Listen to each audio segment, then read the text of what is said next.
The ABB FIA Formula E Championship leaves Berlin and heads back to London. Welcome to the final weekend of the 11th season of the All-Electric Championship.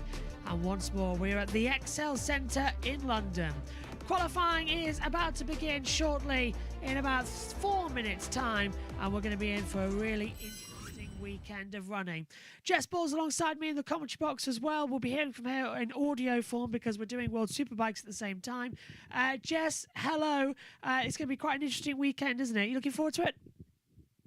Yeah, I am looking forward to it. I was here this time last year. I'm getting a bit of FOMO for not being here. But the only difference from last year, we already had a champion crown last time out in Berlin, and Oliver Rowland, well deserved. So I wonder how it's going to change the approach of everything. And also, we got McLaren's last weekend in Formula E as well. Bit of a shame, but we'll have to wait and see what happens, I guess.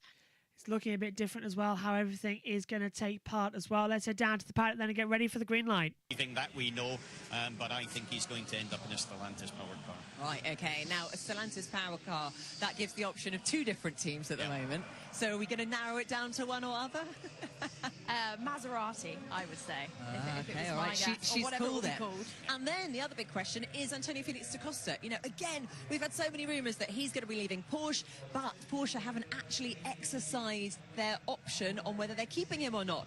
So if da Costa stays, that makes sense, but if he leaves, who's going in at Porsche? Well, I think this is really the key. That's a domino. Once that falls, all of the other places will come into play. But certainly Antonio Felix da Costa, if he does move, Porsche have got a question. How do they replace him with someone that can still deliver exactly the way he does? Because he's been exceptional in terms of their fight for the teams and manufacturers title as well. So now we are in the final few moments before qualifying gets underway. So, a quick prediction. Who's going to take the first pole of the weekend? Do you know, it's really funny because I think Oliver Rowland and Pascal have had exactly the same track record of pole positions this year and qualifying results. So that says something about going into the team's championship. But I would say that Pascal might have the edge today because, as you say, Oliver's been struggling a bit in practice this morning. I'm going British. I'm going Dan Ticktum. Ooh, that's a nice one. Yes. Porsche I like the sound powertrain. of that. Team's good. He's had his first win. He was super quick and competitive and looked good on track round here in all the sessions so far. All right. Well, I mean, Dan Ticktum has been on the cusp of something incredibly special all season. As you mentioned, his first podium, his first win. Wouldn't it be nice to top it off with a first pole position on the home soil? Well, shall we find out? Do join us because qualifying gets underway in just a couple of minutes' time. So don't go anywhere. Here at the London E-Prix, will Dan Ticktum take his first pole position, or is Pascal Wehrlein going to stand in his way?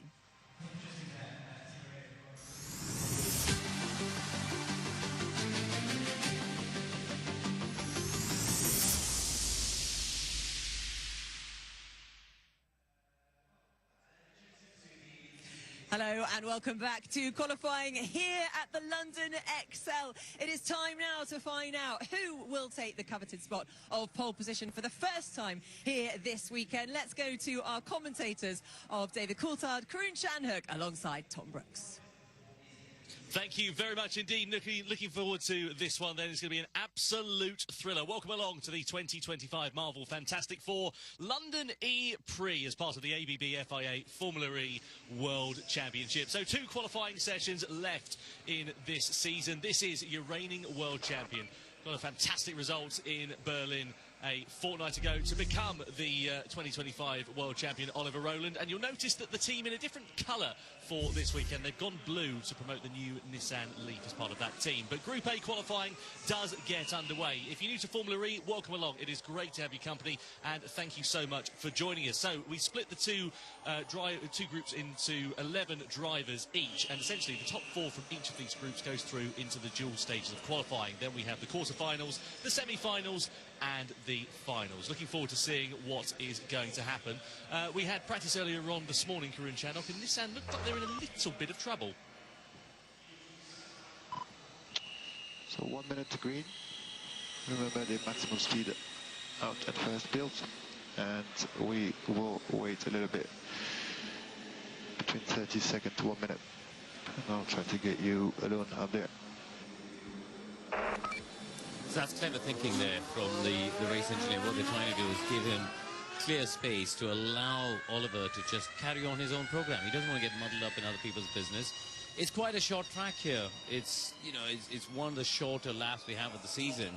And he just wants to build the tyres up in the way that he wants. But as you said, Tom, in free practice, they didn't look particularly strong today. But we've sort of seen this trend, I think, in Formula E, that practice performances doesn't necessarily indicate where people are going to shake out in qualifying. You know, it's so tight, and suddenly getting the tyres in the sweet spot could be the key to getting further off the grid. Yeah, that is a big talking point. I was down talking to James Barclay prior to this session. He said there are two things you need to factor in for this one. One is tyres, getting them into the right operating window, and the second actually is looking up to the sky. It's the weather. It's an indoor-outdoor layout, and they were saying that there were some spots of rain in free practice too that weren't on the weather radar, DC, which could throw the cat amongst the pigeons a bit. Yeah, absolutely. And this area of the racetrack I was watching at earlier, and there's a nice little jump there which I hadn't appreciated watching it on the screen prior to coming. This is my first time here at XL for Formula E, and it just adds another little dynamic for the drivers, doesn't it? You know, it seems to me that when we were just focused there on Oliver Rowland, he likes this track, and that does make a difference. I'm not sure if all the other drivers would put it as their numero uno.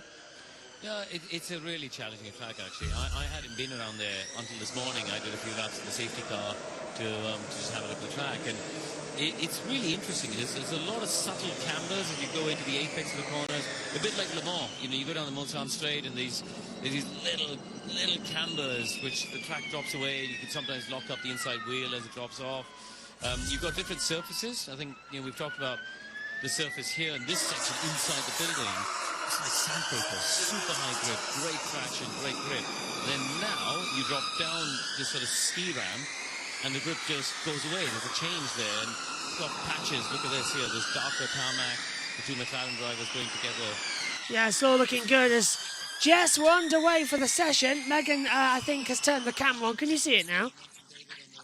Yes. Excellent. So we're underway then for this first session. What are you expecting to see from the drivers here as well? Because it's a tricky circuit. Qualifying has been a bit up and down here in the past couple of years, but we should be in for quite a good one. I think because of the indoor-outdoor nature, I think the true test is going to be the grip. How do they manage different types of conditions with in the same track? Because obviously it's different compared to all the other tracks. And with it being a short lap, we never, because it could be rain outside and then not rain inside. So they got to manage that as well. So I'm intrigued to see who's got the best of the conditions today. I'm keeping my eye on Dan Ticktum as well as the likes of Barnard. But we have seen some shockers, haven't we, in qualifying this season, where we've had odd people go out. So let's hopefully we don't see that. But I think there's going to be people, like they were saying in the pre-bit before they started qualifying, there's people that have got a point to prove that may not have seats next season. They're pretty much fighting for their seat this weekend. De Vries is under investigation for not following the race director's instructions. We've just been told, as you can see my camera, but you can't see Jess's. I do apologise for that. That's because we're doing the World Superbikes alongside this session. So you'll see Jess for the race later as well. But it's best to... it's good because my camera's not set up, so it's all right. That's actually worked out best then. On Murray Cassidy, it's with Muller, Gunther, Ticktum. They're currently the top four through. Nato, Boemi, Maloney, Barnard, Bird, De Vries and Rowland coming through. Now, Megan will be taking you through tomorrow's session with JT whilst I'm busy on other series. Just to give you an example of what's going to happen tomorrow, I think I'm covering the World Superbikes during it. So I think it's a 50-50 looking at tomorrow's schedule. Let me have a quick look where it's going to be. Yes, it's a 50-50, so I'll start it, Megan will end it, and then Omi's got the start of the F1 before the lights go out tomorrow. So it's a bit up and down what we're seeing here, but that is the Nissan Leaf in blue, not to be confused with the McLaren in the same livery. Exactly the same livery, because McLaren are promoting the Fantastic Four movie, which sponsors this event. So it's a bit up and down, but we'll get used to it. But Jess, just give me an example if you can. You've been to this circuit, you've seen how it all works. I'll let you see me actually, I'll put my camera on here. Hello. Hello. You've seen how it all works here. You've seen how it all sort of adjusts. what's it like for being outdoor to indoor? What's the noise like? Because you're in sort of an amphitheatre, aren't you? Well, I was in the grandstand section, so I didn't really see. You can see, I think the engine noises, I think, were different in terms of like how they approached each bit as well. But yeah, I wasn't able to tell from where I was sitting because we literally got tickets. Well, my parents got tickets, I think, over Christmas of 2020. Yeah, so we didn't get good seats, and when we tried to get seats for this year, the ones we wanted sold out, and of course we had loads of annual leave, but. I just think there's just a really great atmosphere around this circuit because it's just so different. But the thing I don't like is the gap between the races, but I can understand why because of F1. So fair play to Formula E for not clashing with whenever there's a Formula 1 race in London. So I do appreciate that, but the downside is there's not much to do in between. But you know, that's one downside. But I can see why they don't clash with Formula 1. Apparently, for some reason, we haven't started yet on the FEZ channel. I'll see why that's the case now, because there's been a few issues coming into it. So we'll just go quickly to the orbit and introduce our team there. And welcome to everybody joining us now on the Formula E Zone as we are underway for qualifying. 4 minutes to go in this first session. Cassidy, Gunther, Bohemian, Nato are the four currently inside it, with Tinkton, Maloney, Barnard, Bird, De Vries, Muller and Rowland still waiting to come through. Alongside me in the commentary box is Jess Ball, and Jess, we're into the session now, and it's so far looking so good because we've got a real mix of drivers who could go through, and I'm looking forward to it. I am looking forward to it. Hello, everyone. I haven't been on Formula E Zone for a very long time, so it's good to be here. I couldn't miss the finale because I'm free, finally. I've been busy the last few months, but I'm here now. I think there's going to be some shockers, I think, Josh, in this qualifying session. I think we could see, like, the ones who usually do well in qualifying potentially get knocked out as well. And when it's so tight between the cut-off point at the moment, it's going to be very intense. But the track, as different as XL... It can ramp up very quickly. Apparently as well, you can see how much we're running around this weekend. The graphics gone back to what it was. So give me a second to put the London E-Prix hashtag in the top of the board. Thanks, Ed. There we go. I rewrote that, and then everything went nuts because we've changed how our system works to be in HD this weekend. So, yeah. It looks so nice. It does look so nice with HD. Well, finally, as Roland goes up to third place, yeah, our OBS has updated, which means we can now run 180p on my computer. That's so bad, with very little errors. So we've been able to make that upgrade. But ahead of a new PC I'm getting next year. So that's good. Nice.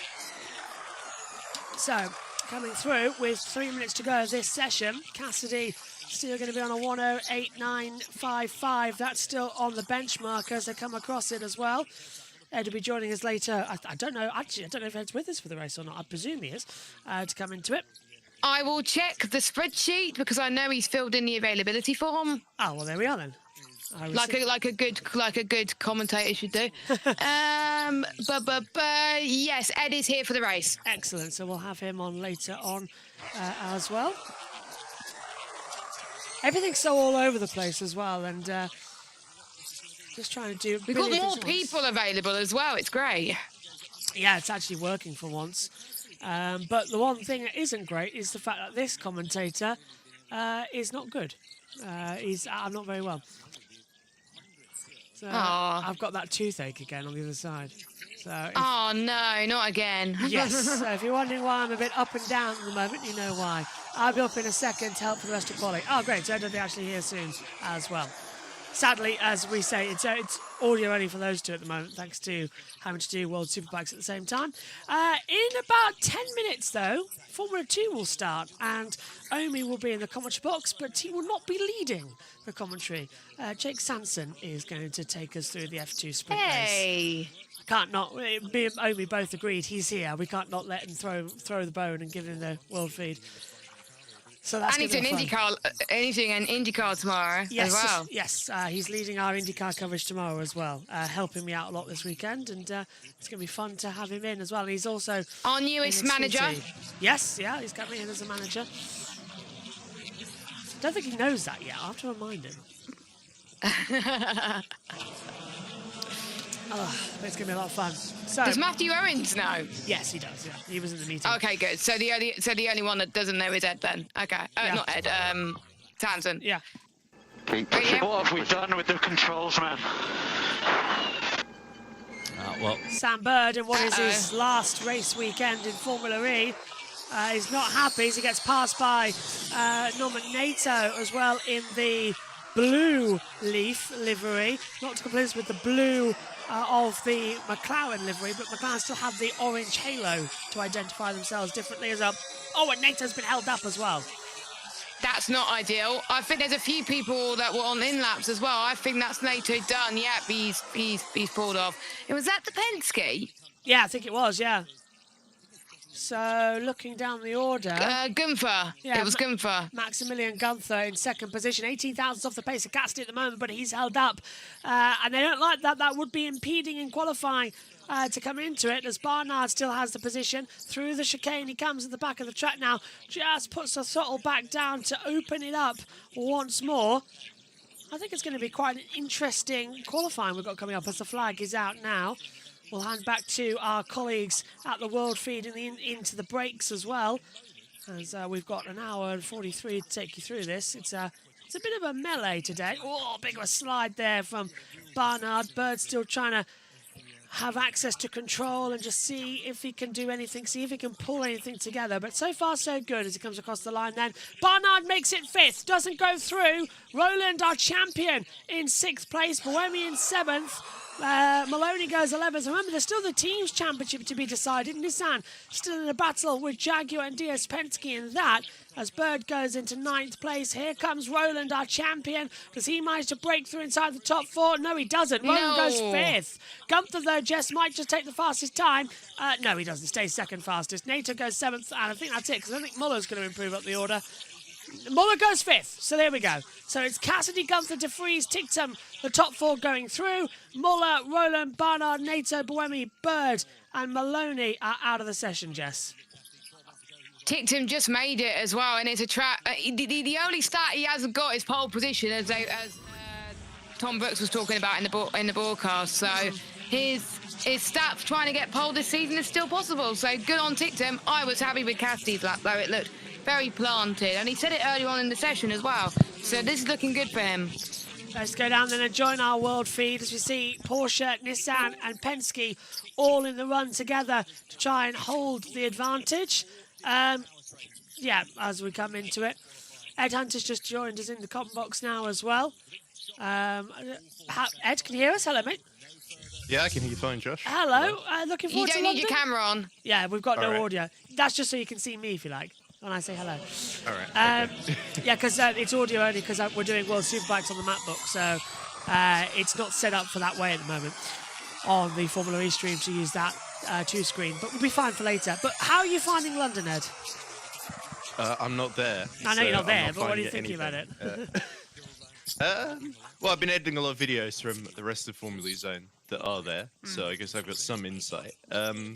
It seems the layout's pretty much the same as last year. There's a couple of different runoff areas here and there. It does seem there's all this Fantastic Four branding everywhere, which is a nice little novelty, I guess. They're sort of renaming attack mode after it, aren't they? Are they? The Fantastic Four attack mode zone, which I have to see how. I think if Tom Brooks in commentary is going to have to call it that, I guess we have to call it that as well, just because otherwise it's not fair on him. Right, It's got to I'll be note that down. mutual embarrassment for all of us as we all chill out to Marvel. But anyway, yeah, Sam Bird looking a little bit annoyed there. What was he saying? It was something like, what have you done with the controls? Yeah. It felt like someone moaning about someone changing the thermostat or something. But yeah, he just seems like a man that knows his chances of staying. Oh no, it's Taylor Barnard, isn't it? If they change the helmets because the silly They're the same this octagon weekend. thing. Yeah. Just to make it more confusing for us. But yeah, I thought Sam Bird had got a lot taller there, but no, that was because of Taylor Barnard. Yeah. But yeah, this silly Oxygen with their human rights abusing project, which NEOM is also another part of, so gets a bit of brand synergy there. But anyway, there you go. There's your results. Cassidy, Gunther, De Vries, Ticktum, your top three that got through. So Ticktum just squeezing in from Nico Müller. So that's crucial for him because Ticktum was sounding very bullish about his chances for pole there. Okay, let's head down. Oh, hang on. This is Ticktum. That's just a replay. Okay, let's head down to the world feed. For Group B, but there is Dan Ticktum. Great lap time for him. Nick Freestone, we saw in some bother in the early stages of that session, came into the pits right at the end, but it worked out quite nicely for him. Quickest in free practice too, and I think he'll be really pleased with the performance of that Mahindra so far this weekend. But let's see whether Nick Cassidy can continue that strong performance. So over to Group B for round 15 for the Marvel Fantastic Four London E3. Pascal Wehrlein, Antonio Felix da Costa, the two Tag Heuer Porsches. Vern, Mortara, Dennis, Evans, Van Dorn, Hughes, Degrassi, Freitz, and David Beckman are your 11 drivers that will be going out in this qualifying session. 12 minutes, of course, and 11 drivers out on track. As we saw in Group A, the top four will go through and into the dual stage of qualifying. I suppose, David, the one advantage to the fact that Group B are out after Group A is that they'll have seen what the track's like and maybe where they can gain an advantage. Yeah, and they'll have an idea of looking at the lap time of what that feels like, you know, based on their free practice times. And the track just evolves. I actually had breakfast off-site with a couple of guys who turned out to be the truck sweepers who prepare the track ahead of the weekend, and they were saying it was particularly dusty this year, so there's also been some events in the XL that's meant that they had to spend an extra day cleaning and sweeping. So I guess this track is just going to keep evolving. See Ollie Rowland there debriefing. I guess even if he may be somewhat disappointed with that qualifying session, he's got the joy and happiness of the championship. Yeah, I don't know if that would be much consolation for him, though, after that I would accept one bad qualifying for a championship. Yeah, I think he's a little bit stressed this weekend, as we understand it, so hopefully they're able to turn that car around in time for the E3 this afternoon, because qualifying, there's a lot of emphasis on it here at this XL circuit, mainly because, as you can tell, a lot of blind corners, a lot of narrow parts of the circuit, and also, as a result of that, it is very difficult to overtake. So the further up the grid you are, the better opportunity you have. Of course, we've got pit boost to consider this afternoon, as well as the 350 kilowatt all-wheel drive attack mode for the first time as well. Yep, so attack mode coming in as well. We have that pit boost come in later. And that's going to be the key factor as well. As we get ready for Group B then, Wehrlein, da Costa, Vern, Mortara, Dennis, Evans, Van Dorn, Hughes, Degrassi, Freins, Beckman, the 11 to go through. And I suppose, Ed, the one good thing about having 2 weekends and 2 qualifying formats is that we're going to be in for hopefully 2 different days of shootouts, like we've seen year upon year here in London. It's a track that does offer a bit of difference to its qualifying drivers. Yeah, it does tend to be that the second day you do get a different bunch of drivers making it through the duels. But usually the best drivers somehow find a way through the top. It just tends to be a habit, even here at the XL. So, yeah, obviously second day, unless it's rained in between, at least on the inside, you'd still have all the rubber still laid down from the previous day as well. But yeah, Mitch Evans, who of course has won this event before, has started on pole before. It'd be interesting to see how he gets on. Sam's down with the pit lane. Not sure. Like we made some adjustments for that session, knowing that we were going to go to fresher tyres, and it simply hasn't worked. We need to investigate a bit further, because actually in both 3 practices this weekend we've been really good. We've been the quickest Nissan. We've gone from the quickest to the slowest, so very disappointing. I'm sorry to hear that. Thank you. Yeah, slow to quick. Cassidy in there as well, just giving handshakes to his team. He was saying quick to slow, though. Yeah. That's not what he said. He just did the exact opposite of what Sam just said. So Roland walking down the pit lane, our champion for this year. He's going to start this race down on the 8th row of the grid. So we need to pick up a little bit the pace. Target +8 maximum, +8 maximum. Target +8. So +8 then coming in for Wehrlein. As he comes out underneath now the XL Centre, rejoins for the first proper time in open air, which is still around the entryways. He's next to the DLR there. Yeah. A wonderful little switchback section to the chicane down at 10, 11, 12, 13. We're back up under the hill, past the electrical gantry. Ironic, actually, I isn't think it? I've just realised why Porsche were telling Verlaine to up the pace, because now DaCosta's catching him. Yeah, he's right behind him, and Verlaine, well, he doesn't want to hold up DaCosta here. That's going to be another factor to hold Well, on. at least there's no love lost between these two after having him free practice in Berlin, though, is there? Yeah, and DaCosta behind. What do you make of that, Jess, actually, watching in Berlin? I was gutted I wasn't able to cover it properly, but I mean, there was lots of interesting things going on, but Berlin, for me, there was some things that did not disappoint, but I know there's certain things that certain drivers didn't do, which they shouldn't have done, basically. But not as good as previous years. I think the last few years was really good, but this year, I think could have been better, in my opinion. Should have been this story of the season, really, hasn't it, as well? A bit more closer, a bit more better, as everyone's been adjusting to the Evo rules. So like next season's even better. It'll be the last of Gen 3 before we start Gen 4 in season 13. To really push it in. Don't forget, we'll be back later on in the year in about 4.5 months' time. We'll be underway again for the Sao Paulo E-Prix. And then we'll be running again for the rest of the year.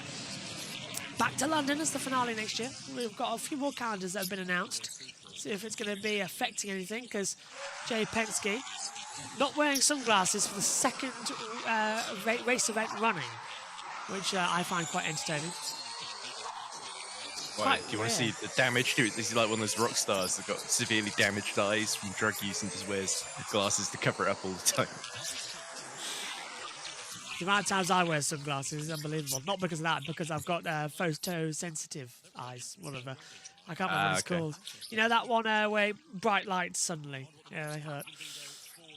Oh, vampire syndrome. Okay. Vampire syndrome, yeah.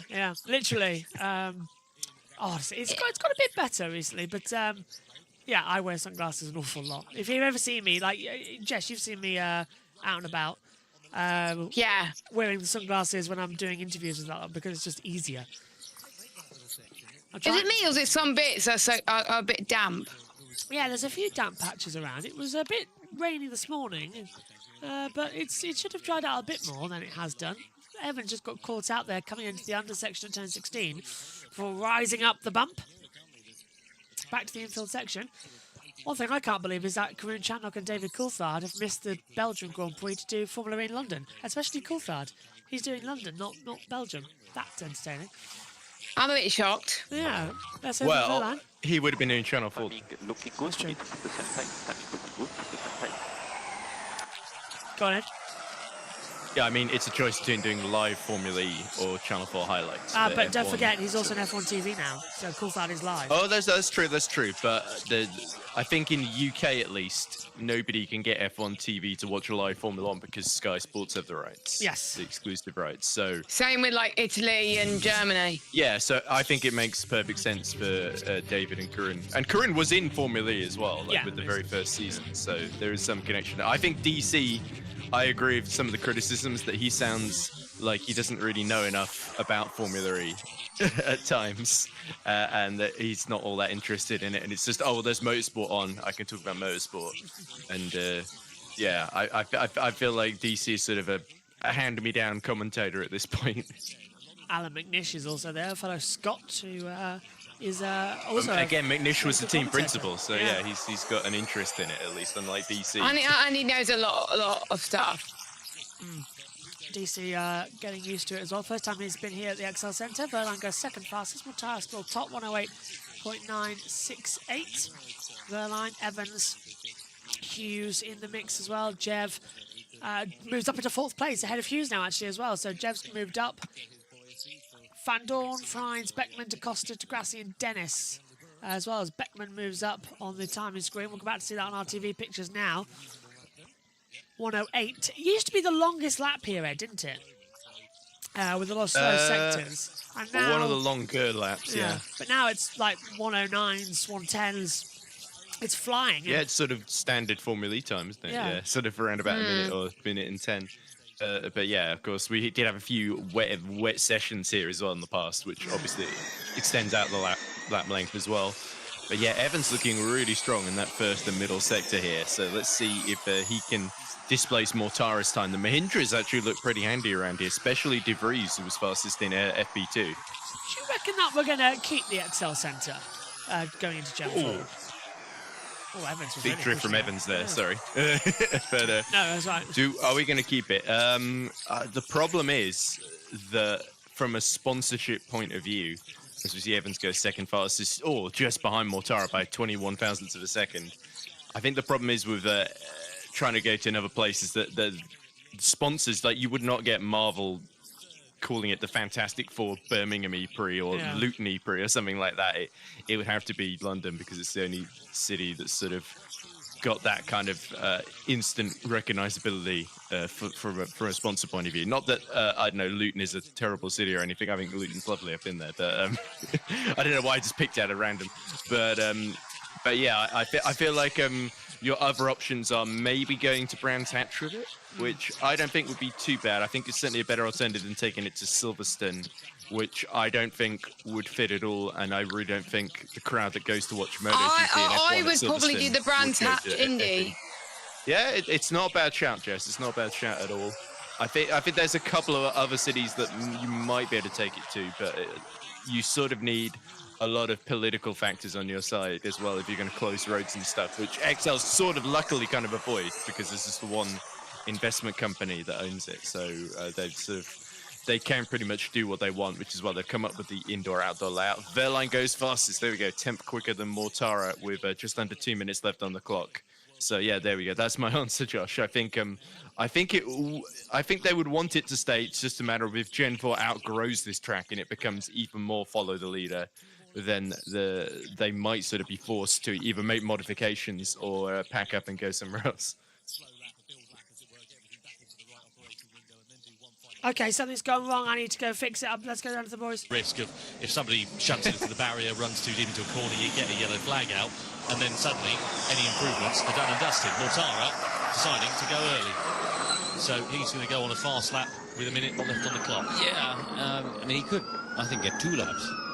So if he wanted to, yeah, he wanted to do 2 in a row. We haven't seen that much though, I have to say, in practice. Generally, it's sort of been one and done, you know, and then going back into a build lap. So I wonder whether the tyres have got the capacity to be able to deal with 2 flyers. Yeah, so they're de-risking themselves from that last lap yellow, aren't they? And he's got himself a nice bit of clear space up to the bus stop chicane. Got a lot of kickback in that steering in that first phase of the lap. I think picking up actually in Karim what you mentioned about the different surfaces, you get a lot more sort of kickback visuals and having to work the wheel. I think it looks a fun track. It does look good. This isn't a lap time that's particularly lighting up the timing screens here for Edo Mortara. 10th and a half away. It's not a bad lap time for him relative to the gap between himself and, say, Mitch Evans, who's about the same distance behind.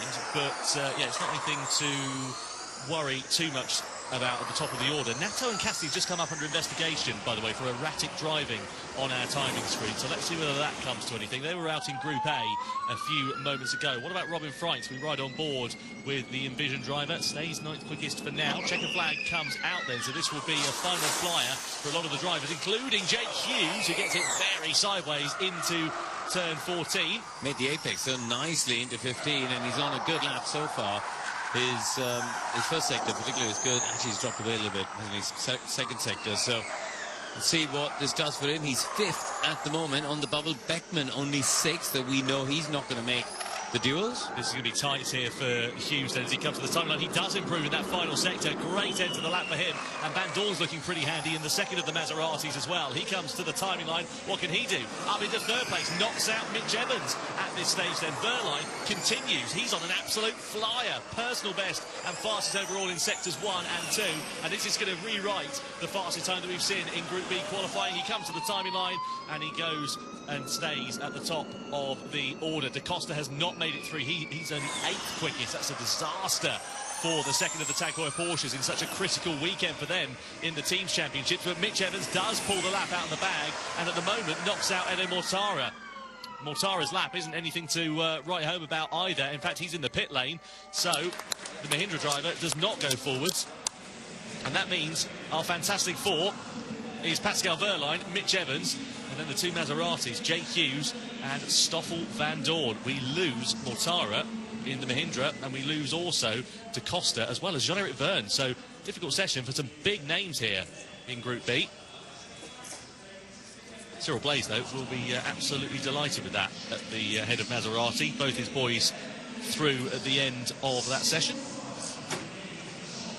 No, they look good, don't they? Hughes, we saw on the previous lap, he looked there or thereabouts, then didn't quite put it together.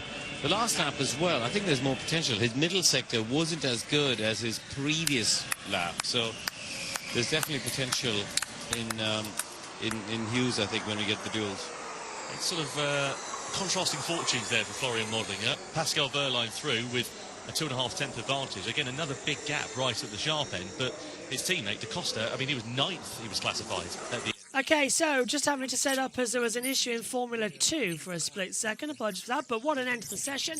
Wehrlein, Evans, Hughes, Van Dorn going through. Ed, that's all good there. Yeah, there we go. Great effort by Maserati to get both their cars through. And Wehrlein, who, of course, won here a year ago on this Saturday. Absolutely dominating, 2.5 tenths than anybody else ahead of Mitch Evans in the end there. So, yeah, definitely the Maserati's pulling a surprise, but we did expect Wehrlein, we did expect Evans to be in that top 4 group then, and that's going to make things pretty interesting. Although, of course, as I said, Da Costa missing out, which is bad news for Porsche in the Teams Championship, because it means they've got all their hopes really rest on Pascal Wehrlein here, trying to beat the likes of Oliver Rowland. I forget where NATO qualified in the first session, but I don't think he quite made the duels, if memory serves. Not to my knowledge. I did take I've got it on the list here, but it's raining outside, so I don't know how to get it. NATO is down in 8th position in the first session. Okay, so he's sort of roughly... And he's also under investigation. Ah, good That's point, true. Jess, yeah. With Cassidy for erratic driving. Wehrlein. Fastest lap of the session. Really good job, mate. Start to think about what you need for the duels, and we discuss when you come in the garage. Do what you need for the tires as well. Okay, let's head down to the Very clear feed. instructions from the engineer. No waffle, no pampering, just straight to the point. Keep doing what you need. Well, he's done a fantastic job there, has Pascal Wehrlein. Let's get confirmation of the Group B qualifying classification then. So Wehrlein makes it through, as well as Mitch Evans. So both Jaguars through the group stages. And then the two Maseratis in Group B of Jake Hughes and Stoffel Van Dorn also progress forwards. Out of it, though, Eden Mortara, Season 9 champion Jake Dennis, as well as David Beckman, Jean-Eric Verne, Antonio Vince da Costa in the second of the Tag Heuer Porsches, Robin Bright, and then Lucas Di Grassi also will go no further. So our focus shifts over to the dual stages of qualifying. We'll see the two Jaguar TCS racing cars. In terms of the quarter-final lineup then, it will be Nick de Vries versus Maximilian Günther, first of all. Dan Tickson versus Nick Cassidy, which is a tough one to call. Jake Hughes versus Mitch Evans. And Stoffel Van Dorn versus Pascal Wehrlein. I'm keen to see what's going to happen here in the dual stages of qualifying. As I said, extra power. Gary Eckerold there just on the left-hand side of Mitch Evans, having a quick debrief with him after the session. He seemed absolutely thrilled with that. And a great way for James Barkley as well, at the Jaguar team, to enter his final weekend as team principal. Yeah, well, the watcher isn't too far away from XL, so I expect to see him being thrown in there at the end of it as they thank him for his service and he heads off to pastures new. Try to have a quick listen in there to Mitch Evans. It feels, based on that we're going to see Wehrlein and Cassidy in the final. Or am I going too early? No, I think I wouldn't bet against it, unless they make a mistake on their flyer. That is the problem with dual stages, isn't it? They looked pretty solid, both of them, didn't they? Yeah. Delivering the lap time. Yeah, I just like to see what Tickson can do in this. I think, Tickson versus Cassidy, that's you got to say that's stacked against Tickson, really. Cassidy's been in tremendous form. Yeah. But with the four-wheel drive systems, we'll be going to the duels, we've got more power and four-wheel drive. Some cars react differently, and the driver's got to react as well, because they're going to start arriving at the corners faster. They're going to arrive at the corners, 10, 15 kilometers an hour faster than they were just before. That's a good point, actually. Yeah, that's probably more challenging than having the four-wheel drive to leave the corner. Yeah. So presume that just makes you feel talented. Yeah, you come out of it more grip. But then you got to remember that you have to brake earlier than you did just before. Yeah, it's an interesting sort of yin and yang, isn't it, with the four-wheel drive in the dual stages qualifying. There are 4 previous pole sitters from the XL here in London. Mitch Evans and Cassidy both who were through to the duels. Jake Dennis, who didn't go forwards from Group B, and also Stoffel Van Dorn, who we're looking at now, that did. You see last season here, it wasn't a particularly brilliant weekend to write home about for him. Finishing in 8th, took a victory for the first time since season 8 back in Tokyo. If you remember that one, in the absolute deluge that we had in Japan. It was a stonking result for him.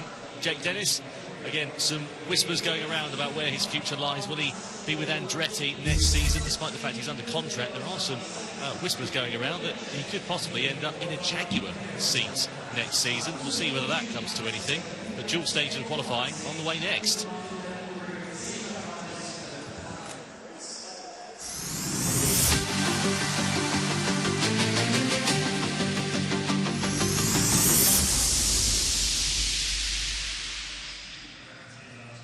So the group stages here at the London E-Prix have now been completed, and I've got to say, Alan, your predictions were kind of right.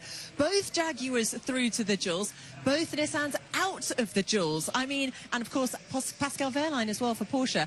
Let's talk about first, I think, the performance that we're seeing from Pascal Wehrlein, because he just seems to be so consistent in qualifying over the course of this season. He's super quick. We've known that all the way through his career, but what he's been able to do with Porsche is get that car to exactly what he needs every single time. And when the car is working with him, and I was speaking to Florian Modlinger about this before, when the car's working with him, he is so precise on the steering wheel. Look at this, it's one in and one out, he's straight onto it. He's not fighting the car too much, and it's working very well for him. And where I think he's strong is corners like this, the chicanes where you need to be threading the needle. He carries the momentum, and he's got the real pace behind him.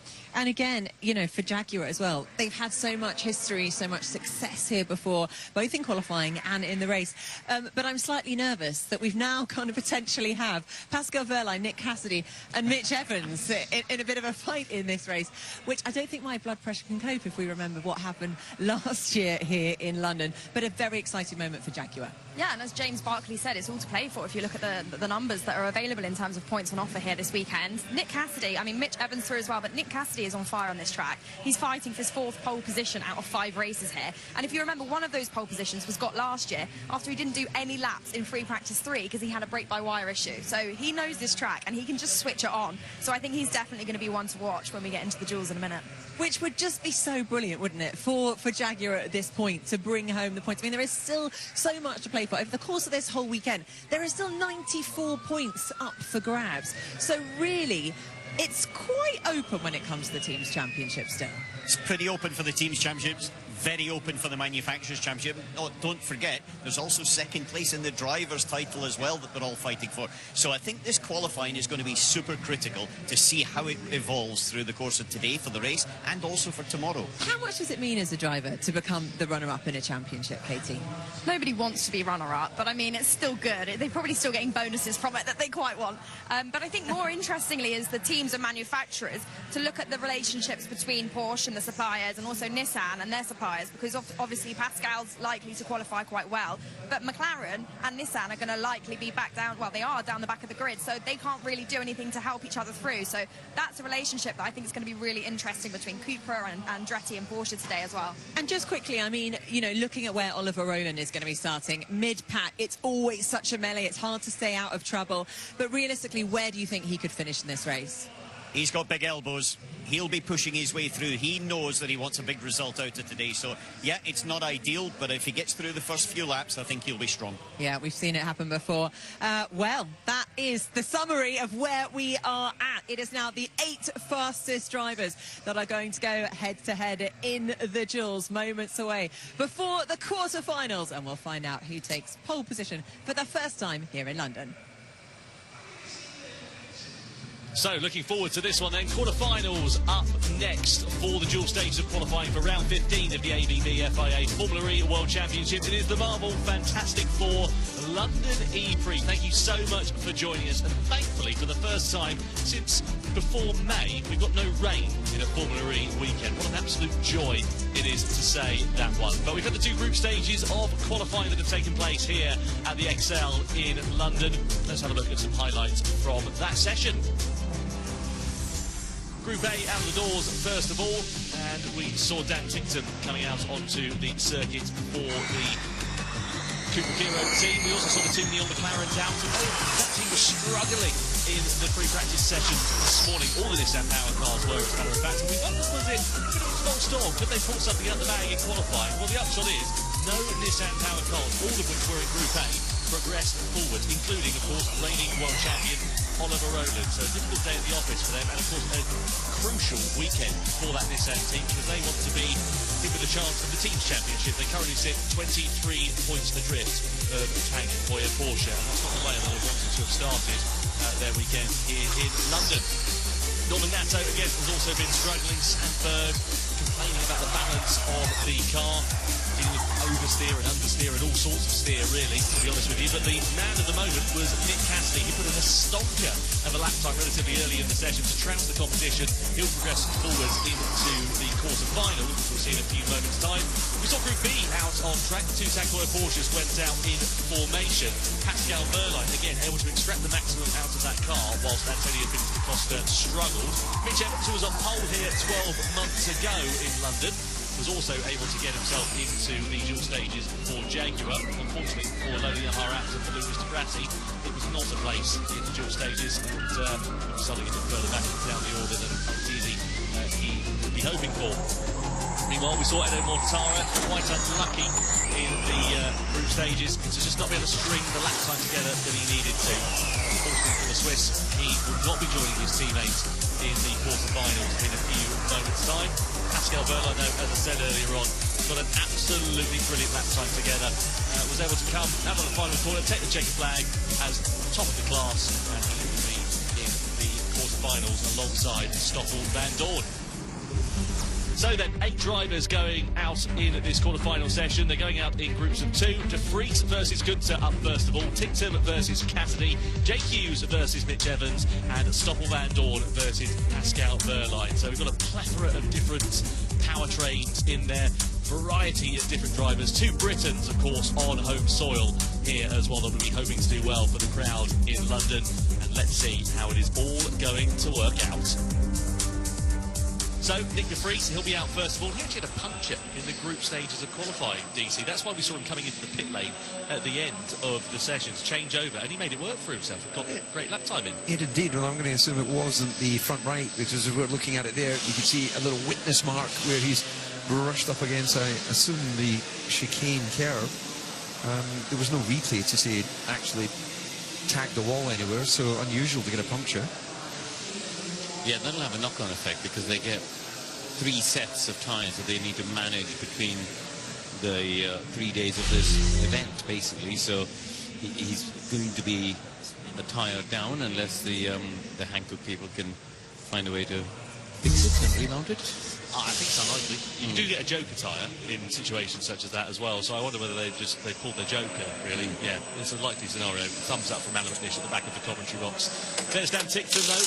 No pole position so far in Formula E, but he is a race winner, if you remember back to Jakarta when he held off a fast-charging Eduardo Mortara at the end of the race. This, of course, a circuit that's it's not favoured for its overtaking opportunities, but is a circuit that Dan Tincton is actually quite fond of. And we know that this team do quite well on sort of slower speed corners, so I wonder whether they're going to be able to extract the maximum out of the car. We've also got another Porsche powertrain machine, of course, with the Tank Hoyer car of Pascal Wehrlein out later on. Up first, though, quarter-final 1, Nick De Vries versus Maximilian Gunther, Mahindra versus DS Penske. In terms of the Formula E predictor, 60% reckon it's going to go the way of Maximilian Gunther. See how this one is going to work out. He's had 2 pole positions so far in 2025 as Gunther, 1 in Jeddah and 1 in Shanghai. Nick De Vries, meanwhile, his best position was a front row back in Monaco. You look like you're grinning like the Cheshire Cat. So, green light comes on at the end of pit lane in a few moments' time, and Nick De Vries will come out onto the circuit. The difference between the group stages and the dual stages in qualifying, we go up from 300 to 350 kilowatts of power. We also now have all-wheel drive as well. And in the dual stages, you get one outlap, one flyer, and that's your lot. Yeah, and that's actually going to be very telling. We saw the luxury of a few build laps in the previous part of qualifying. This is, right, your eyes in, as Karoon's pointed out. There's going to be some adjustments to be made on entry speeds because of that increased power. So it's, I don't think anyone can get a perfect lap in that situation. No, I think that's the point, is actually how much do you risk? Because by chasing that extra percentage or two, you can quite easily give up 5%, you know, so it's very much a risk versus reward game, but that's what racing drivers enjoy about qualifying, right, is finding that perfect balance. See quite an aggressive outlap here for Max Gunther as he's really trying to get temperature into the tyres. Yeah, and having four-wheel drive will help that with the front tyres, because you just get you get the extra benefit of the power going through there and putting a bit more. Yeah, and here we go again then, Ed and Jess, the first duel underway. De Vries v Gunther, and De Vries straight out there straight away. Good, I wondered when you were going to finally wake up, Josh. But there we go. Yeah, there we go. De Vries, the predictor seemed to be like 60-40 in favour of Gunther, wasn't it? But De Vries has always been really strong around here, especially in qualifying. In the races, he tends to defend over aggressively. But yeah, it's good to see him in the duels here. Usually he ends up having to fight his way through the pack. The last couple of times he's been on the podium here for Mercedes, if I'm not mistaken. But he was also good for Mahindra, got a top 5 here last year as well in one of the more chaotic races. So let's have a look at these lap times then. Oh, Gunther is about 1,000 behind him. This could be a very, very close first quarter final, and De Vries is absolutely going for it. Just 2,000s between them then as it comes through into the last two corners. Try and boot it up. Keep it going up towards the line. Is it going to be a good time? It's a 107.574, but will it be anything from Gunther? Yeah, here he is up to the last corner now. It's a bit up and down at the moment. 62,000's the gap. Maximilian Gunther puts it down to the metal, up towards the line. Is he quicker or not? No. De Vries goes through. Yeah, you saw Gunther had a couple of moments where the car just wasn't responding very well in the final sectors, particularly just before it went uphill. It sort of, he had this awkward moment where he's trying to avoid the inside wall at the apex there. So yeah, some good bravery from De Vries paying off there. It was that final sector, wasn't it? That final sector was what did it. He gained, I think, about a 10th in the final sector alone. So he looks very committed. He loves this circuit. Next up, Dan Ticktum and Nick Cassidy. Well, this will be interesting. Most people are voting for Cassidy, but yeah, Ticktum, he's got that little home advantage, doesn't he? So I wouldn't count him out here. I think he's going to be quite strong. Give you some extra temps. Still running together as they come over the line to push it down together and into the braking zone. Ticktum and Cassidy holding it through. Ticktum sliding the rear of us much coming out of the first sector, leaving some 11s is down as well. Cassidy will bring up next. And if recent form, Jess, Ticktum should automatically progress through here. Cassidy's been fighting that Jaguar, and this is his last weekend with the team, of course, before he leaves. Yeah, so I think Cassidy, has got a point to prove that, because he's done well in this circuit in the past. So I would have to disagree with you and go with Cassidy for this one, because he's just so more connected in the first sector, especially. He's just gaining a bit more time. Yes, he's just behind now, but watch out for that final sector. Never mind, he's gone down. So maybe Ticktum has said, you know what, if you think I can't do better, I could prove that and get better. But Cassidy's catching. It's going to be a close qualifying for quarterfinal 2. Oh, look how much more confident Ticktum. Oh, as he just spins the rear tyres up through the last two corners. That shouldn't be too harmful. But yeah, across the line he goes. 107.6, Josh. So Cassidy, I think, could take this. Cassidy coming through to still try and find some things at the line. Up he goes. He's 31,000 differential at the moment. Is he going to have any traction? It's a bit closer to the line. And Ticktum gets it. Ticktum gets it. Cassidy again misses out. And just by a fraction, Dan Ticktum once again goes through with another superb run. Unbelievable from Dan Ticktum. So he'll progress through alongside DeFries. Next up, it's Hughes and Evans. Not a lot of Kiro merchandise in the crowds and the grandstands, understandably, because I think more McLaren. Yeah, exactly. Oh, yeah, you won that one. Close 200. Well done. Close 200 and well done. Yeah, maybe not the best idea. We hardly saw any of that lap. Yeah, that's a shame. Not the best idea for my mum, who's visiting as well the nephew, and these to decide that's the moment to FaceTime him opening his birthday presents from me and the whole family. So I had to have them on the side of the phone, constantly going like, yeah, it's cool. Which is why I was away. And then we've had a red flag in the first World Superbike race, so that's delayed things a little bit over there. So if you're wondering why it's all a bit of a mess, now you know why. Hughes and Evans into turn 1. Evans out first. Hughes is, I think, already in the first sector, but Evans is up ahead, crucially. Yep, and having seen his teammate just be knocked out, he's at least against the Stellantis powertrain, Hughes here. So, Evan, again, it's a local driver that Evans is trying to beat. Again, he's another driver that has excelled here in the past, has been on pole here in the past, and he's set a very, very strong first sector here, nearly a 10.5 up on Jake Hughes, who it just seems is sliding around in that Maserati. He's getting good speed out of it, but it's just controlling it through some of the faster corners, where he's just losing a little bit of time here. Fighting it like crazy as they fall back again into the braking zone. So Hughes' time is a 107.843 over the line as it now comes up. Evans should be quick. Oh, he's 2/10 up alone in the mini sector of 3. Very close to the barrier. Where did he find that, though, for 2/10 up? Evans across the line. This should be easy peasy. And Evans for the first from the second runners to go through to the semi-finals.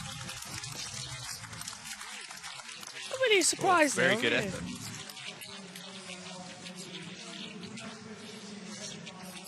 Oh. I had a feeling it was going to be Mitch Evans that got through.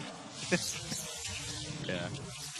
Jake Hughes is another driver fighting for his drive. When he was interviewed by, I think it was Jack, one of the two Jacks at Formula Zone this weekend, yesterday, he said, my future is quite wide open. A lot of it depends on what happens this weekend. Well, he made it to the duels at least, but he would have hoped to go a little further. Oh, Fairline, overwhelming majority in the predictor vote. Only 7% think that Van Dorn's going to beat him here. Our previous champion, of course, from the last season for Pascal Wehrlein. Hasn't exactly had a great year to come through. As into the braking zone now for Van Dorn. Nicely through the first 1, 2 and 3. Controls it back on the accelerator. Wehrlein's going out behind him, second in the running order. And he's coming out as well across the line and down towards turn 1. So it's just basically a question of who's hot and who's not in this sector now, isn't it? And it's again a strong performance to say that how good Maserati have been, because I think when they first came in and started Gen 3, they weren't anywhere near there. They've slowly built themselves up, haven't they, as time's gone on? Yeah, Van Dorn, of course, getting a win this season as well. Oh yeah, you were saying?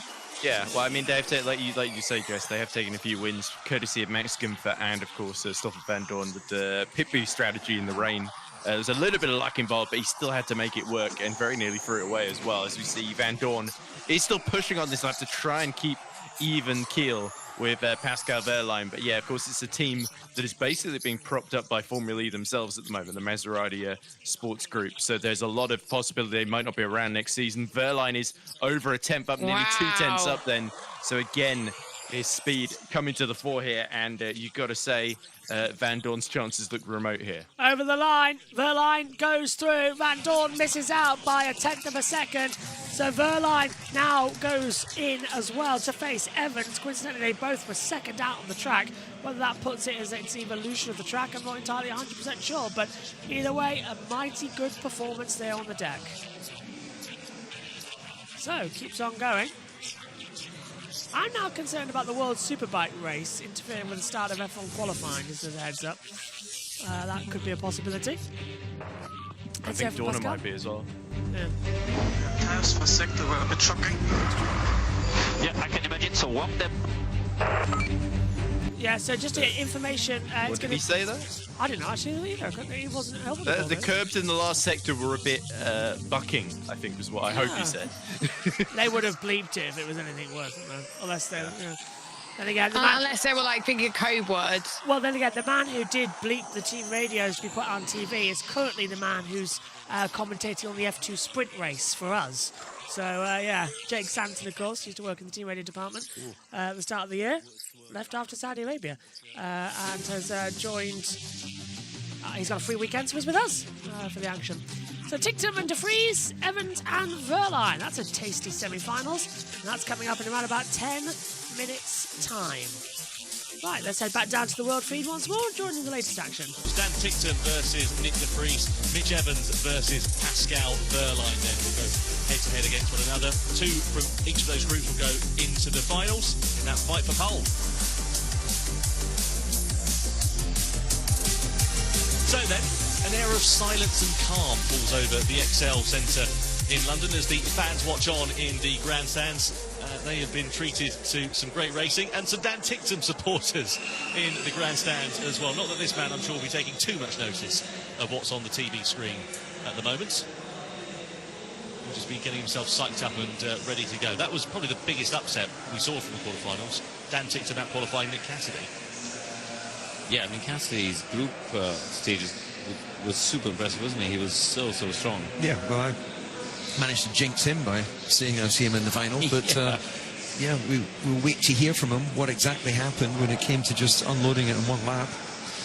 When you were mentioning, Karun, about the extra speed that we'd have on the entry when you've got extra power on the four-wheel drive, what sort of distances are we looking at in terms of having to brake early? A couple of meters, or? I think you know, when you're looking at something like turn 16, you've got four-wheel drive that's punch you out of this bus stop chicane even quicker. You've got more power, so you probably need to brake 5-8 meters at least earlier, don't you? How do you adjust your brain to that? I know being a professional racing driver, you have to adapt to changes pretty much on the fly, but it does probably seem quite counterintuitive to have to brake earlier for a corner. I guess it's no different from if you pick up a slipstream on normal circuit racing and you suddenly arrive there with, you know, an extra 10 kilometres or sometimes even more. That's probably why when I go racing I end up digging up 3 pounds of potatoes in the nearest field. It's the same breaking points. Yeah, what do you do with those potatoes? Because you famously dislike potatoes. This is true. Actually, I've snooped myself here, haven't I? I didn't think about the repercussions of my sentence. The only man that I know that doesn't like anything that's derived from a tatty. No, I know. I wouldn't fit in very well in Scotland, would I? No. Well, yeah, unfortunate for me. But there we are. Anyway, Nick De Vries, we're out in semi-final one in a few moments' time. He'll be going head-to-head with Dan Ticktum, as we said. Mitch Evans as well. Fantastic lap time from him. And Pascal Verline. So we've got 2 Porsche powertrains in the semi-finals, 1 Mahindra and 1 Jaguar. So the momentum is with Porsche in terms of numbers. But is it going to be like that when we get into the session? It's a reminder of the Teams Championship. You can see that Takoy Porsche have a 23 points advantage over Nissan. Another 3 points on offer here for pole position as well, and all that falls, of course, on Pascal Verline to build that gap up to 26 points. So let's see whether he can do that as we look here at Mitch Evans in the zone, getting himself ready to go for the semi-finals, start in about 5 minutes' time.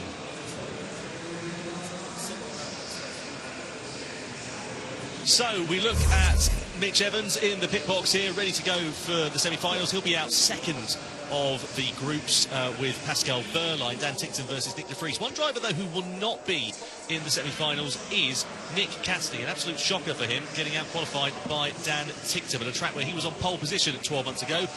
We caught up with him a few moments ago to find out his thoughts.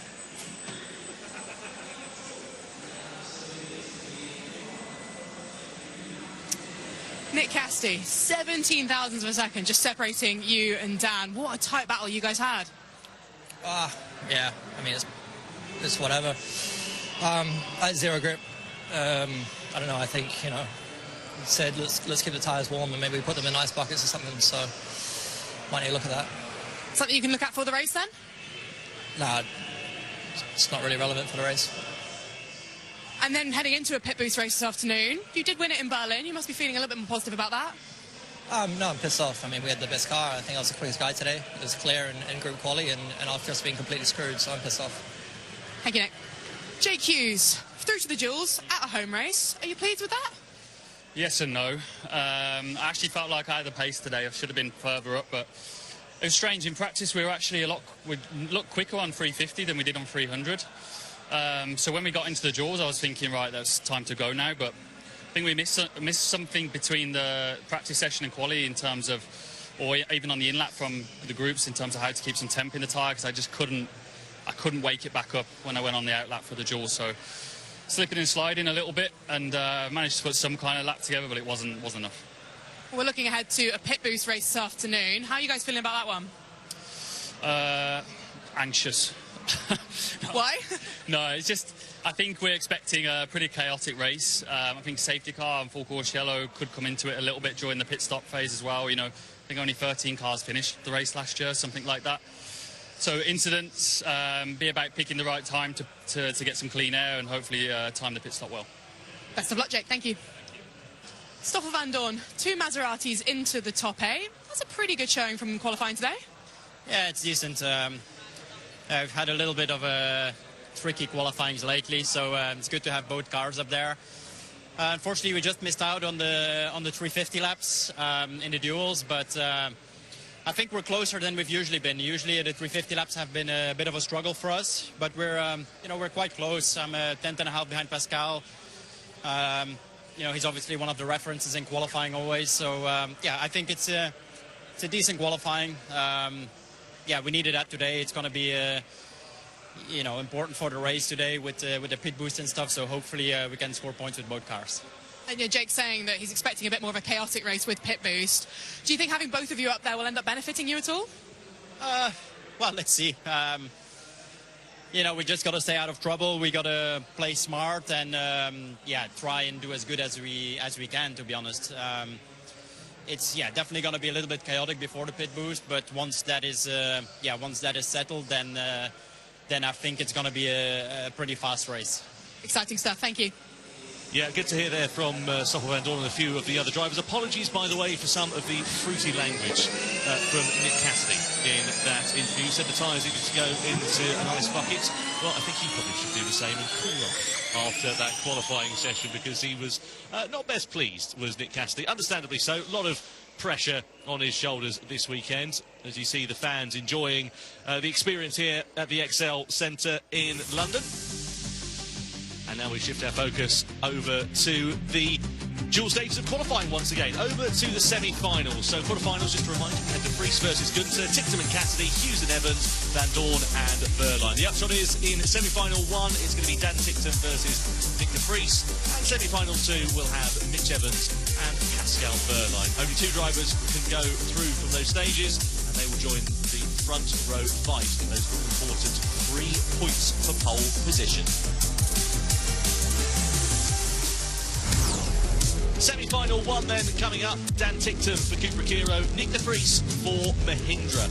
In terms of the numbers, Nick De Vries has been in the semi-finals 3 times this year, and he's 3-0, not in his favour, I'm afraid to say. He's seeking his second only career appearance in a dual final. Ticktum, though, is attempting to reach consecutive dual finals. Of course, he was in there in Berlin a couple of weeks ago. Still eludes him, though, that first ever pole position. Well, for Dan Ticktum, it's a case of just doing what he did 10 minutes ago, isn't it, really? Yeah, that won't be enough, because, if Nick De Vries does what he did 10 minutes ago, that was in the past game. Good point. Well, so Ticktum's going to have to find a little bit more and hope that De Vries doesn't, basically. Well, that's easier said than done, really, isn't it, as well, to have the 2 differentials between it. Okay, you two, back with us as well. Jess, start with you. This is going to be interesting. De Vries versus Ticktum. Who goes through? Oh, this is tough, but I'm going to go bold and go De Vries. Whoa, Ticktum cut the chicane. Oh. On his outlap. That's concerning. If he can't brake, that's going to be a little bit more as well. Could just be the brakes getting into temperature, or he could have just made a small mistake there. But yeah, it looks like a Bit of overexcitement. Let's see a replay of it. Oh, he just... It didn't look like anything too dramatic. Oh, a big lockup beforehand. Of course, that's what Oh, no. Took the alternative chicane. Well, that's not going to destroy the tyres too much. They're pretty hardy. So, yeah, I think Tictum's still got a good chance here. He just needs to make sure that he doesn't leave an inch to Nick De Vries here. This is going to be really fascinating. Away we go, down towards turn number 1 then. We ride with Tictum. I've just got Sanson and Omi on in the side and the other commentary box camera as well. Ignore them. Ignore them. They've got 2 to go and they've had a cracking race as well. Fantastic that Sanson's had a great debut as a lead commentator for our channel. As we ride side by side now. De Vries is live, Tictum isn't, but already in the first mini sector, De Vries has got the better advantage, Ed. Yeah, always a little easier to take too much speed into turn 1 and be up at the split, though. So let's see. We'll get the full story when we get a bit further in the lap, I think. The next split here. There we go. De Vries still ahead by a 10th then. So Tictum up against it here. He had that giant killing feed, didn't he? As he's gained a little bit in the first part of Sector 2 here. As they clobber the curb, and it looks like De Vries has lost a little bit of time over the curbs. Tictum much more confident through the high-speed direction change. De Vries is going to be a lot faster as Tictum flies in on the inside line. I can tell you that De Vries' time was a 1:07. I can't actually see the rest of it as Tictum flies through up towards the line now as well. Let's see. Into the braking zone then. He's up by a 10th of a second at the moment. Tictum looked like he was quicker at the last corner though. It's going to be very much even. Steven, 6 thousandths across the line. What's the difference? De Vries ahead. De Vries ahead by 9 thousandths.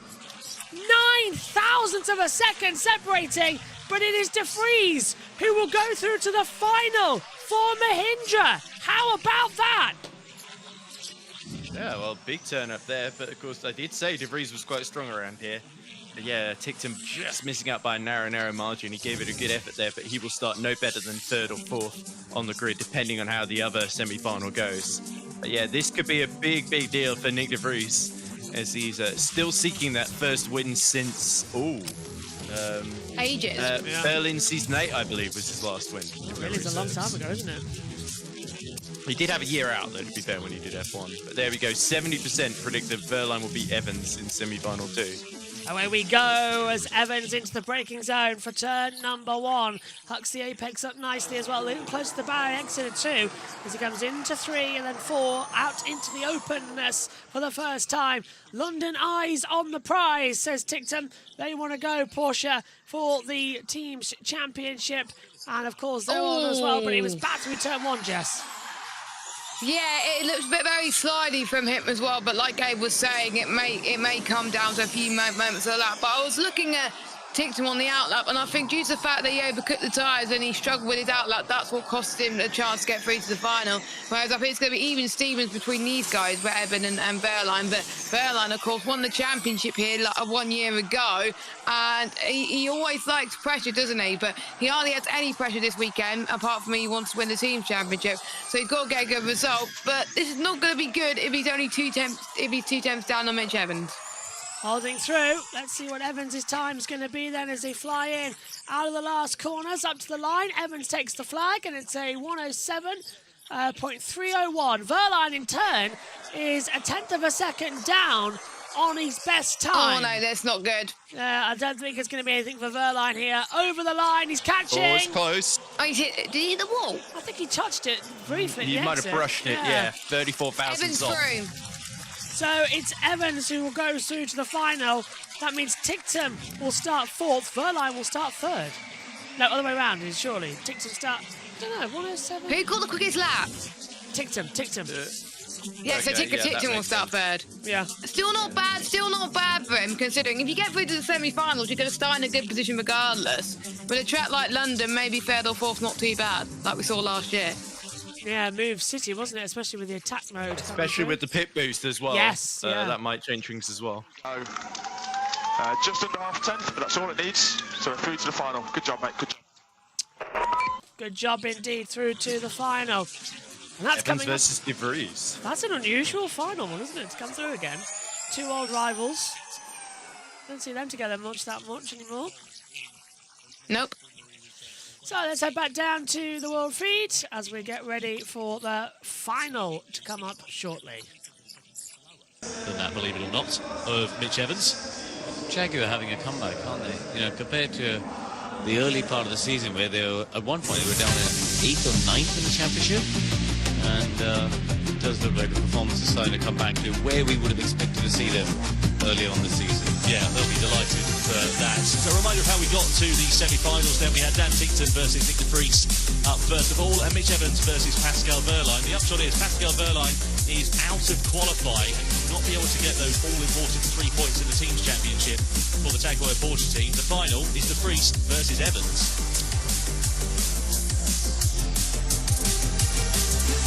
It just feels that this might favour Evans as having been the last person on track. You know, de Vries is sort of sitting there cooling off, watching the action, looking at that lap time and going, okay, I need to do something special. That was an amazing drift out of that chicane there up towards the wall. I hope we get to see an onboard comparison of the semi-final laps between de Vries and Evans, mainly just because I want to watch and see how fine the margins were with Evans. Given that camera angle, you'd say he's not leaving much room for error. Yeah, no, I don't think there would have been much room between the side of the car and the wall on that exit. Yeah, no doubt about it. So, preparation stations then. We are against de Vries in the final, who did a 7.64. So we had 3 tenths on him in the semi. Oh, rinse and repeat time then for Mitch Evans. There's Joseph Rocker, his race engineer, just in the middle of your picture. And I'm sure they'll be chatting away, trying to work out the best solution for the finals in a few moments' time. Nick de Vries, this is great for him to be quite as high up the order as he is. And we'll see whether he is going to be able to fight for pole position. Last pole position for Nick de Vries would have been Dirrier 2022. So that was back in the Gen 2 era, long time ago. Yeah. Fans watching on then in the grandstands, the pensive wait ahead of the finals. Great to see so many fans here in Formula E this weekend. Yeah, it's nearly full for qualifying, isn't it? It should be good for the race later on. Yeah, 5 o'clock local times when the E-Prix gets underway. We do get the side-by-side comparison then between Nick de Vries and Mitch Evans. This is from the semi-finals. Obviously a bit less snappy on the braking phase there for Nick de Vries into turn 1. What else can we pick out from this here, Karun? Yeah, I mean, the car looks calmer, doesn't it? The Mahindra on the left definitely looks calmer. There's a lot more kickback and just sort of corrections and micro corrections from Evans, although out of 9 out of the straight there for de Vries, a little bit moment. And then at the chicane, it seemed like he went a little bit deep on the first apex, but still carried decent momentum. So how they react over the jumps. I think the Jaguar is very good in terms of compliance, though, over those bumps and jumps. You know, he's got to that apex ahead of de Vries. That's where he's made up a chunk of time. And you can see just how much earlier Evans is getting to those apexes on the right. You realise he's pulled the time. De Vries, a little bit of a mistake on the penultimate corner. And again at the last one. So yeah, you can see where the 3 tenths was. It wasn't in the sort of first half of the lap. It all came as the lap unfolded. So then, not long to go until we get the finals underway here in London for round 15.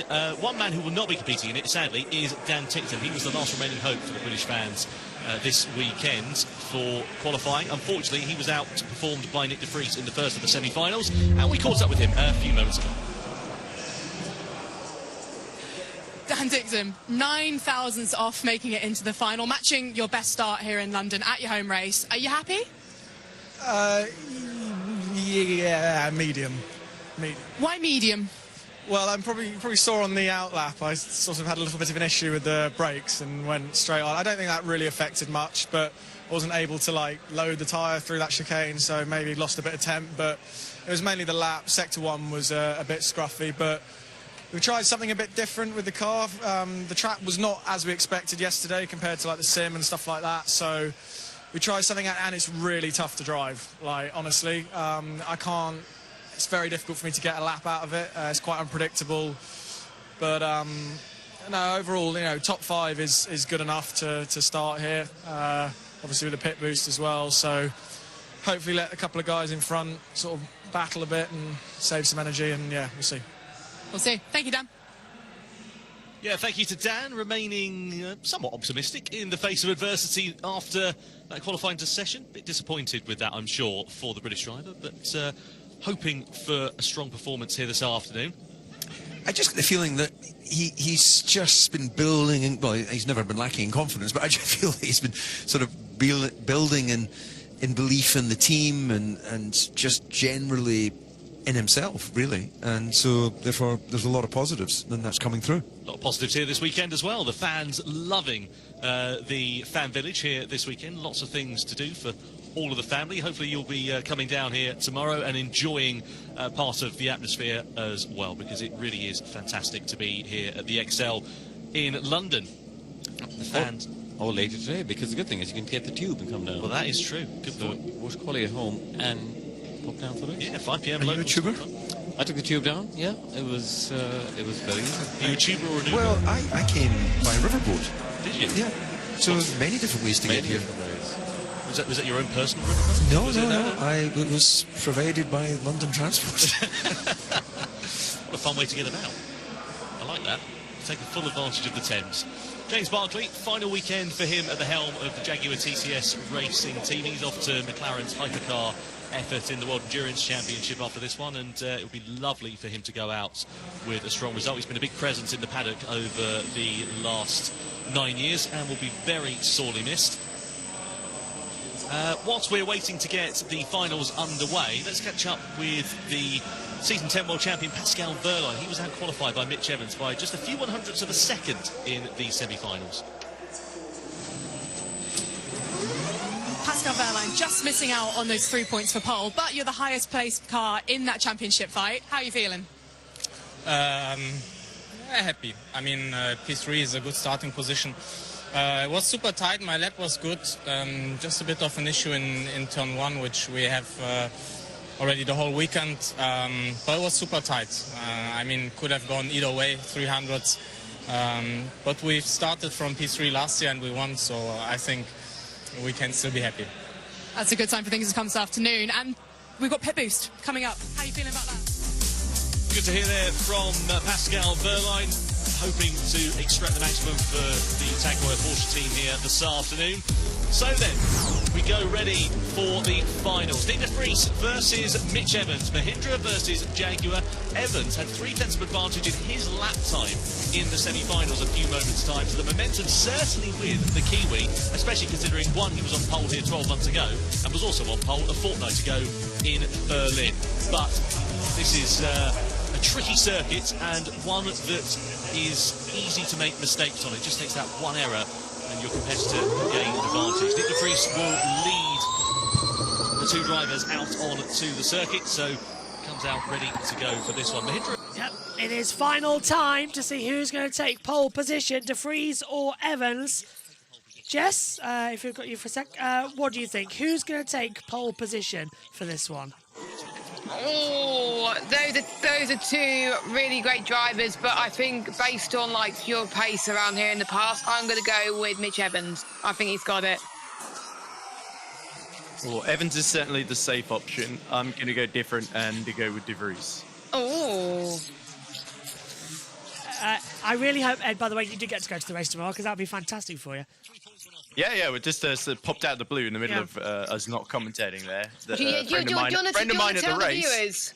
Yeah, a friend of mine at the race who is there with McLarenable team, he's basically said, "Oh, do you want free tickets for the race?" And I said, "Oh, well, if I'm not expecting anything, but if you could get one, that'd be amazing." He said, "Yeah." Admin lady said, "Yeah, go on, and she'll send me an email and I'll forward it to you, and then you can go tomorrow." So, yeah, that sounds amazing. But anyway, still fun on the go. Yeah, let's see if de Vries can disappoint me immediately here. Just hopping on a train, don't worry. I'll see you in London to come through.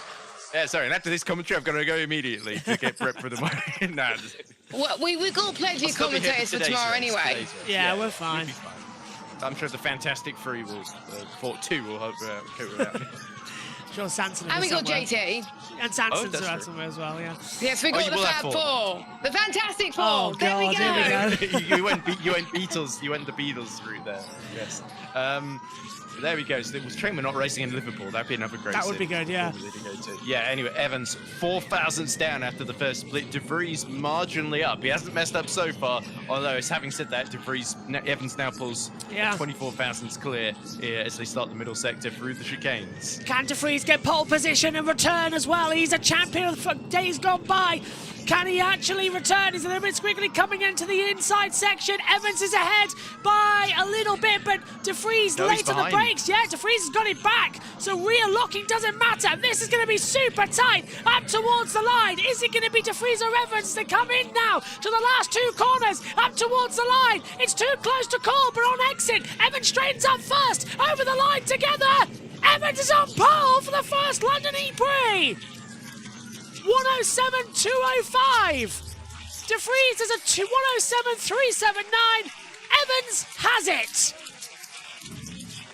Didn't expect that. I think braking so late from De Vries handed that one to Evans, really. But yeah, fantastic driving from Mitch Evans nonetheless. And that's another career pole for him. And that puts him and Jaguar in very good stead as they try and get up to 3rd in the team's championship.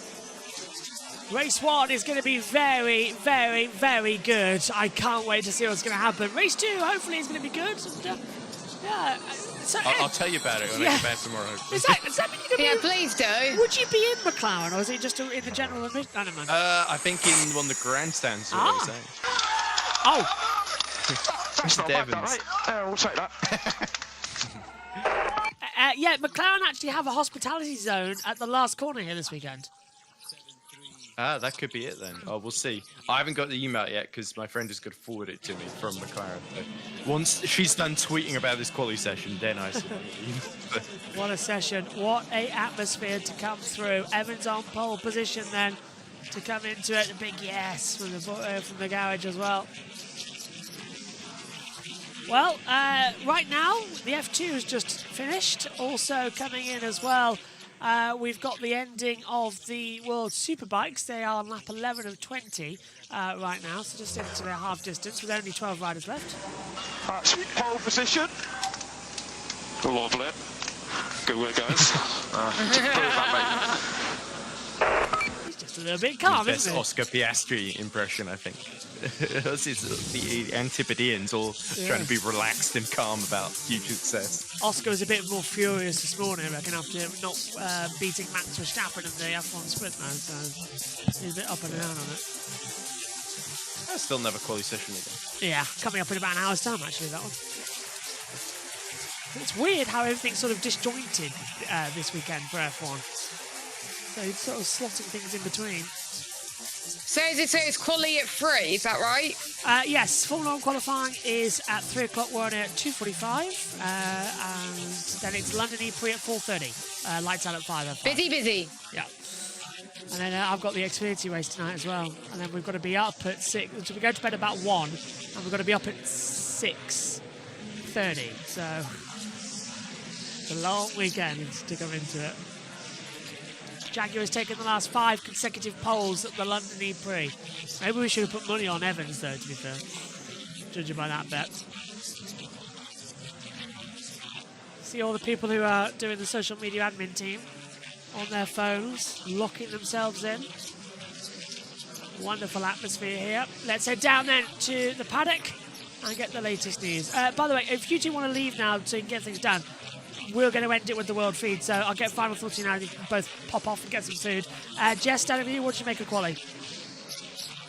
I think Evans deserved it out there, but the question is who's going to win in the London E-Prix later on today. I think it could be anyone's game with the amount of overtakes we have seen in the last few years, it being in London. So looking forward to it, and I'll see you later for FE, but see you in about an hour for F1. See you in an hour, Jess. Ed, what about you? Yeah, I guess I'll be watching you guys commentate on F1, but yeah, I think a very good pole out from Evans. I think De Vries might surprise some people there, but he, like I said, he always seems to pull something out the back here in London, and it's good to see him nearly snatch pole position there on that final effort. In terms of the race, we got pit boost coming up, and I think with track position being so key here, it's all going to be about who gets out of traffic and into clear air, essentially. I think that's going to decide who wins it. So could be wide open. I suspect it's one of the top 5 or 6 is going to win it. Here's Mitch. I'm glad to change it this weekend. A bit late than ever. Yeah, obviously very happy for the result, the points. A huge boost for everyone on the team. Obviously Nick's up there as well. So yeah, with obviously starting to make some momentum in the right direction, the last couple of weekends, and hopefully we can, convert, starting on pole into a good result. Pole position here last year also. What is it that you're able to find in this London track? I mean, I love street tracks, and this one's a really challenging one, and it throws everything at you. You need a lot of confidence. You need to string the whole lap together. There's a lot of corners that flow into one another, so it's all about kind of rhythm. I didn't really I had that in the groups, but in the duels was starting to come towards me a bit more, and yeah, obviously left the best to last, which is nice. Jaguar have been the top scorers across the last 4 race weekends by quite a margin. Are we going to see you shaking things up in the team's championship this weekend? That's the plan. Well, perfect. Good luck for that. It's time to present you with the Julius Baer Pole Position Trophy, presented by the Head of Relationship Management, Raj Ratan. Congratulations. Thank you. Mitch Evans. So we have our grid. It's going to be Evans, De Vries, Verline, Tictum, Cassidy, Gunther, Van Dorn, Hughes, Mortara, Muller, the top 10. Then Dennis, Roland, Beckman, Barnard, Verne, Nato, Da Costa, Boemi, Friends, Bird, Degrassi and Maloney, who takes it. My thanks to Ed, my thanks to Jess, my thanks to all of you at home. We'll be back later for the E-Prix at London, round 15 of the season. Take care. Bye-bye.